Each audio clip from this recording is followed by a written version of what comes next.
Ini rumusnya ya. Ini jarang diketahui ini, tapi insya Allah kalau paham ini, insya Allah senang menikmati. Tapi jaga ya, ini rahasia di antara kita aja nih. Gini, dalam fikih rizki itu ada 3 hal yang pokok. 1, rizki itu akan diberikan, rumusnya ya, akan diberikan saat ikhtiar kita keluar, apapun jenisnya. Sudah jelas itu. Ya. Itu ada di Quran surah ke-51. Sudah? Di ayat 22. Wa fis samai rizqukum wa ma tu'adun. Dan di langit telah ditetapkan kadar rezekimu dan dijanjikan oleh Allah pasti diberikan. Nah, kapan itu diberikan? Ketika ikhtiar kita keluar. Jadi yang laki-laki, yang ikhwan ini, contoh ini, kita sudah siap saja untuk keluar, baru bawa map melangkah untuk menjemput rezeki Allah, ya, itu sudah ditetapkan keluar. Cuma sampainya kapan kita terima, nanti ada aturan lagi yang mengikat. Ya, sesuai dengan kadar niat nanti. Niatnya apa nih? Apakah mencari rezeki untuk kebutuhan dunia saja? Apakah mencari rezeki untuk mendapatkan ridha Allah? Ya kan? Niatnya bisa berbeda. Nah, berdasarkan niat itu, nanti Allah arahkan untuk mendapatkan yang terbaik. Tapi, berlaku hukum kedua. Ikhtiar Anda itu telah mengeluarkan rezeki dan tidak akan menguranginya. Ya, paham dulu sampai sini dulu ya. Pelan-pelan dulu. Nah, handphonenya turun dulu supaya fokusnya nyimaknya maksimal ya. Supaya maksimal nyimaknya. Tenang. Ini direkamnya bisa diulang nanti kalau supaya maksimal ngelihatnya. Jadi ini yang pertama dulu. Rizki sudah ditetapkan, pasti diberikan. Cara Allah memberikan, kita bergerak, itu rizki ditetapkan turun. Jelas? Nah, diterimanya oleh kita, nanti kembali berdasarkan ikhtiar kita dan niat kita untuk mendapatinya. Innamal a'malu ya, itu dalil hadisnya. Jelas ya? Sampai sini dulu. Yang kedua, rizki tidak akan tertukar dan berkurang. Karena kadarnya sudah pas. Ya, tepat, pas. Tidak ada yang berkurang. Dan tidak akan tertukar. Kalau Anda yang berikhtiar, tidak mungkin datangnya ke teman Anda. Mustahil. Kalau kita yang berikhtiar, tidak mungkin kepada saingan kita. Itu mustahil. Ya, kan ada persaingan dalam bisnis kadang-kadang kan? Kalau Anda yang ikhtiar, tidak mungkin ikhtiar Anda hasilnya diberikan kepada lawan bisnis Anda. Itu mustahil. Pasti jatuhnya ke Anda juga. Tidak akan ke yang lain. Kecuali dalam satu bab rumah tangga. Ya, usaha ayah kadang diberikan rizkinya mengalir kepada anak, atau usaha anak akan mengalir kemudian dampaknya kepada orang tuanya. Itu sudah rumus. Ya, awas hati-hati. Jadi kalau Anda ingin mudah berkehidupan ke depan, didik anak dekat dengan Allah. Ketika anak itu jadi baik, keberkahan pada anak itu akan menular kepada kedua orang tuanya. Ya, Bapak Ibu pengen haji, nabung banyak, belum berangkat, sudah antrian panjang. Itu kan? Tapi tiba-tiba ada orang yang tetangga anaknya penghafal Quran 30 juz, dapat hadiah haji, orang tuanya ikut, bapaknya ikut, ibunya ikut, gurunya ikut. Tuh. Ya, jadi nanti ada 2 ayat di dalam Al-Quran yang menjamin usaha orang tua mengalir ke anak, usaha anak mengalir kepada kedua orang tua. Babnya keluarkan kalau ingin mudah. Nah, yang ketiga, nanti saya urutkan di papan tulis supaya memudahkan itu. Yang ketiga, ini yang paling penting untuk disadari, urut dulu ya.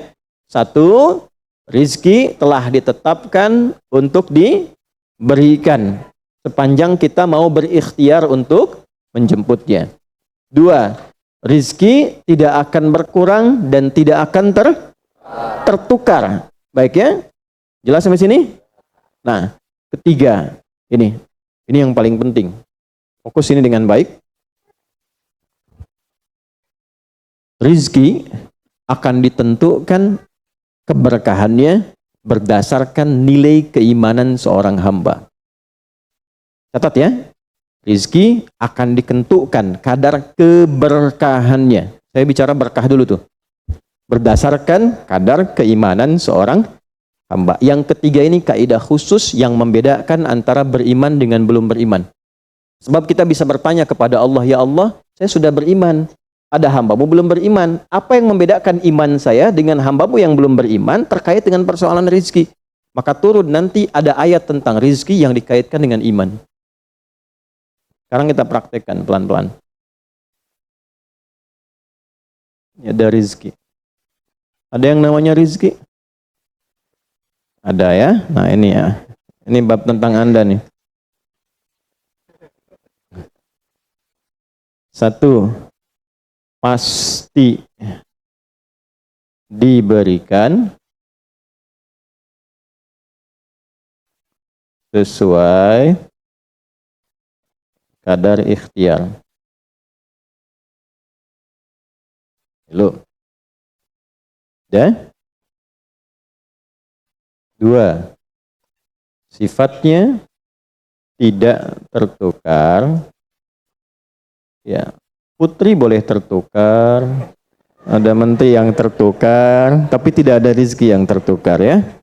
Tidak tertukar sesuai dengan niat. Rizki nggak butuh alamat ya Pak. Begitu dapat langsung diberikan. Karena malaikat tuh kalau sudah turunkan nggak mungkin salah alamat tuh, udah tercatat semua itu. Ya. 3. Kadar iman menentukan keberkahan satu rizki. Keberkahan rizki. Ini 3 ini. Ya. Nah, pelan-pelan. Ya, cara memahaminya bagaimana? Kalau ada yang bergerak, itu pasti rezeki diperintahkan ya untuk diturunkan. Tapi sekali lagi tadi, apakah itu akan langsung diterima atau nanti diakumulasikan, dikumpulkan? Yang dengan pengumpulan itu di titik tertentu Allah berikan. Jadi kalau Anda misalnya belum dapat hari ini, belum dapat hari besok, sepekan nyari nggak dapat. Tiba-tiba bulan yang ketiga dapat dan gajinya begitu besar tawarannya. Bahkan belum mulai udah dikasih ya pesangon misalnya untuk uang muka banyak sekali. Nah, cara memahaminya bagaimana? Bukan berarti ketika Anda dapat di situ besar. Itu akumulasi kumpulan yang telah dikumpulkan dari ikhtiar Anda sejak awal. Paham nggak sampai sini? Paham ya? Nah, kenapa ada hukum demikian? Masuk ke sini dulu nih. Ya, saya mau tanya sebentar.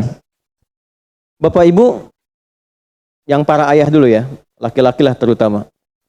Kalau mencari rizki dalam konteks bekerja ya, untuk materi. Karena rizki itu nanti ada ketenangan, anak-anak, keturunan itu rizki juga. Dalam konteks mencari materi, untuk makan, untuk minum dan sebagainya, saya tanya, untuk memenuhi kebutuhan hidup atau untuk mencari ridho Allah? Udah jujur aja, nggak usah. Bahas sini dulu. udah, wajahnya nampak kok ini. Saya tanya, untuk kebutuhan hidup atau mencari ridha Allah? Nah, ini nomor 1. Nggak mau kalah dua-duanya. Ridha Allah. Ini sekedar dunia. Pelan-pelan ya. Ketika Anda mencari rizki hanya untuk dunia, maka yang berlaku hukum dunia. Ya. Semakin Anda bekerja keras, semakin Anda dapat. Semakin Anda kreatif, semakin mudah dapat. Ya, semakin pintar, semakin mudah dapatnya. Di sini tidak berlaku masalah iman. Karena semua sama, Allah tetapkan hukum dunia. Siapa yang bekerja keras, siapa yang mau kreatif, siapa yang punya inovasi, siapa yang makin pintar, mudah dia mendapatkan dunia. Ada ilmu menambah, dunia dapat. Man arada dunya, kata Imam Syafi'i, fa'alaihi bil ilmi. Siapa yang ingin menguasai dunia, dengan ilmu bisa dapat. Ini. Jadi ada ilmu kreativitas, ada serius, sungguh-sungguh. Kerja yang serius, sungguh-sungguh. Itu kan? Di Tiongkok itu, kalau datang ke satu tempat, ketukin tiap pintu, nawarin barang. Ya, barang ditawarin 1, 2, 3, 4, saking seriusnya. Orang mengerjakan apa, dia cari yang lain. Pernah dulu ada orang bukan muslim ke Saudi, mampir ke Jeddah hanya untuk lihat jemaah haji itu beli apa. Setelah itu dia pulang ke Tiongkok, ke Cina, ya. Musim berikutnya itu made in China. Semua buatan Cina tuh, yang tasbih Cina, yang sajadah Cina, dan harganya jauh di atas harga-harga standar. Itu tuh. Jadi kalau misalnya orang serius, sungguh-sungguh kreatif, inovasinya ada, bisa buat sesuatu yang orang lain nggak buat, dia bisa sukses. Hukum dunia. Gitu. Tapi semua apa yang didapatkan pun untuk memenuhi kebutuhan dunia saja. Nafsu ada di situ, persaingan ada di situ, ya, popularitas ada di situ. Makanya orang-orang yang kerjanya orientasi dunia itu pada umumnya, pada umumnya apa yang didapatkan hanya untuk memenuhi kebutuhan nafsunya saja. Selesai sampai sini. Nafsu itu kan nggak berhenti. Makanya perlombaannya berapa banyak? Ayo, siapa yang duluan dapat 10 triliun? Siapa yang duluan dapat 20 triliun? Dunia. Dan nggak akan berhenti. Begitu dapat, pengen nambah lagi. Dapat, pengen nambah lagi. Walaupun yang dipakai mungkin tidak sampai ke situ. Sekarang saya tanya Anda ya, mengumpulkan sesuatu yang tidak Anda gunakan, bermanfaat tidak? Ya, Ibu misalnya mengumpulkan kayu bakar banyak sampai seruangan masjid ini, Bu. Ya, tapi yang Ibu pakai sehari cuma satu. Ya, dikumpulin 1, 2, penuh, tapi yang dipakai 1. Tapi nggak pernah puas melihat pengen lagi, sampai 10 masjid kayu dikumpulkan. Yang dipakai cuma 1. Nah, kira-kira perbuatan semacam ini bermanfaat tidak? Nah, jika ada orang yang banyak bekerja, hanya membutuhkan sesuatu untuk memenuhi keinginannya saja, ketahuilah Anda terjebak dalam kehidupan duniawi. Mohon maaf sebesar-besarnya ya. Jadi kalau bekerjanya hanya untuk tambah tabungan lagi, cek saldo, bandingkan dengan teman-teman, tapi dari apa yang dikumpulkan tidak membuat Anda lebih baik. Ya, yang paling bahaya tuh gini, pas sakit carinya obat generik. Padahal kayaknya minta ampun gitu. Ya, itu menunjukkan bahwa ada sifat dunia yang menguasai. Pada diri pribadi pun bersifat masih kikir. Nah ini ya, ini yang berbahaya ini. Ya, kalau bekerjanya nggak ada masalah, serius dapat nggak ada masalah. Cuma yang dapat ini mengeluarkannya seperti apa? Kalau hanya mengumpulkan, hanya pamer, hanya untuk update, dia mau menyampaikan dengan pamernya, pakai hukum dunia, nggak bisa disalahkan dalam konteks dunia. Walaupun secara moral dalam hukum agama ini tidak dibenarkan. Jelas nggak sampai sini? Ya, sekarang saya tanya, ada nggak orang misalnya OKB misalnya, orang kaya baru gitu. Nah, baru kaya langsung pasang status, ada yang begitu? Ya, dapat mobil baru pasang status, ada yang begitu? Nah, ini biasanya semakin banyak dilakukan, terjebak dengan hukum dunia. Tugas kita mendoakan, bukan mencela. Oh, pasti si itu tuh, bukan ya. Jangan seperti itu. Ya, tugas kita mendoakan kembali, dan sehingga dengan doa itu mudah-mudahan sampai kepada jiwanya untuk bisa berubah. Sehingga diarahkan pada yang lebih baik. Tapi maksud saya begini, kalau ada di antara yang ngaji itu, terpedaya dengan sistem seperti ini, dia bekerja, tambah lagi, tapi penambahan itu alhamdulillah tidak membuat kehidupannya lebih baik dan bermanfaat, dia terjebak dalam kehidupan dunia. Pada akhirnya, berlaku hukum akhir dunia. Hukum akhirnya? Fana. Dunia itu kan punya 2 arti. Satu cepat, yang kedua rusak. Cepat, gak terasa. Kayaknya baru kemarin kita ngaji ya, sekarang ketemu lagi. Cepat tuh.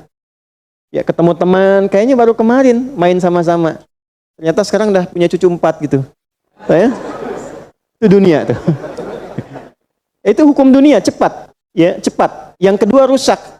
Semua dunia itu akan fana, rusak, sifatnya hilang, habis. Kalau bukan kita meninggalkan dunia, dunia yang meninggalkan kita duluan. Ini saya sering katakan, ini ada gelas nih, menampung air. Airnya habis, didiamkan saja, jangan diapa-apakan. Ini kotor, rusak sendiri. Anda punya handphone, elektronik, simpan aja, nanti rusak sendiri. Sifat semua dunia itu rusak. Ya, di sepanjang kita berada di dunia, tubuh pun nggak abadi. Yang ganteng-ganteng akan hilang dengan sendirinya gantengnya. Makanya ibu kalau cari suami ganteng nanti rugi tuh. Ya. Baik, sama, istri juga demikian, yang perempuan demikian. Semua selama di dunia hukum berlaku. Nah, harta juga begitu. Saat dikumpulkan banyak yang dihitung ini, kalau tidak sadar dengan, nah ini poinnya. Kalau tidak sadar dengan ketentuan hidup yang benar, pasti penyesalannya di akhir. Karena semua yang dikumpulkan itu pada akhirnya akan selesai hilang.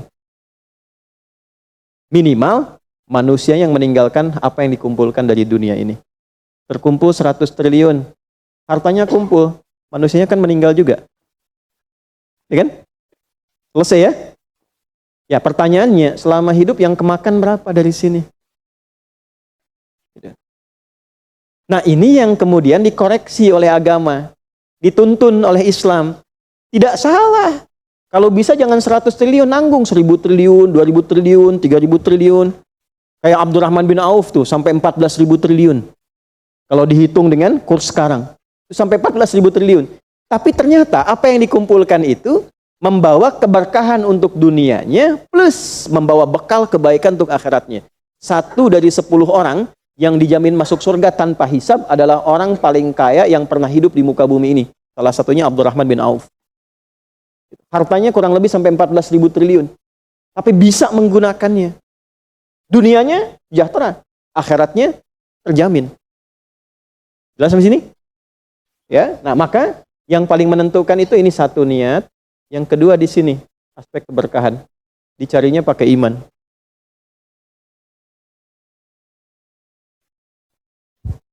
Maka niatkan yang pertama, upayakan setiap pencarian itu gunakan fungsi imannya untuk mencari ridha Allah.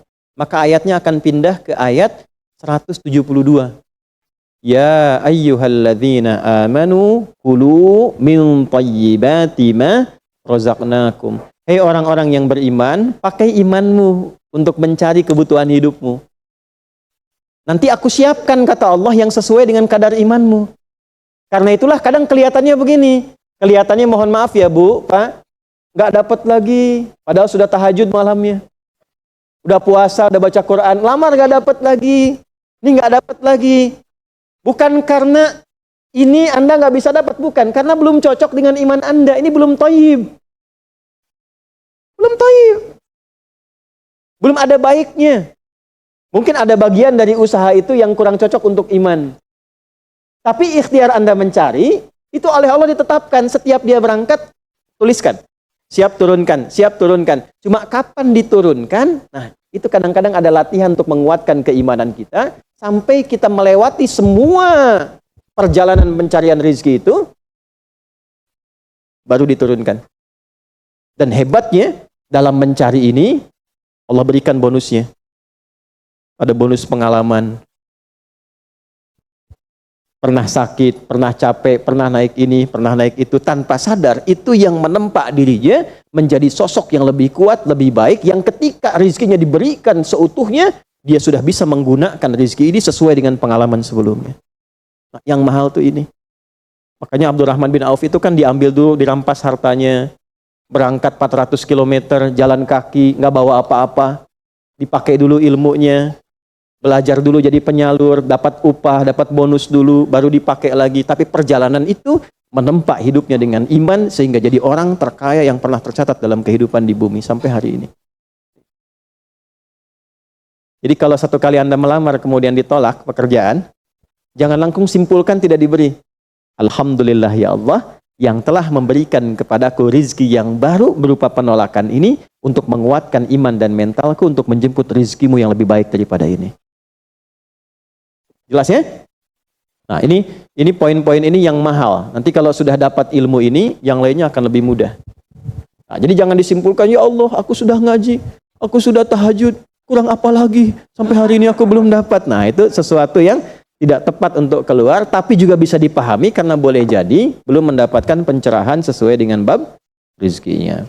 Nah, pada akhirnya dikembalikan, kalau sudah dapat itu ditanya balik oleh Allah, itu mau dipakai apa? Toh pada akhirnya aku yang cukupkan. Ya, falyanzuril insanu ila ta'ami. Yang pertama, kebutuhan makan kita pastikan dengan baik. Allah yang kasih, masa digunakannya untuk mencari yang tidak baik?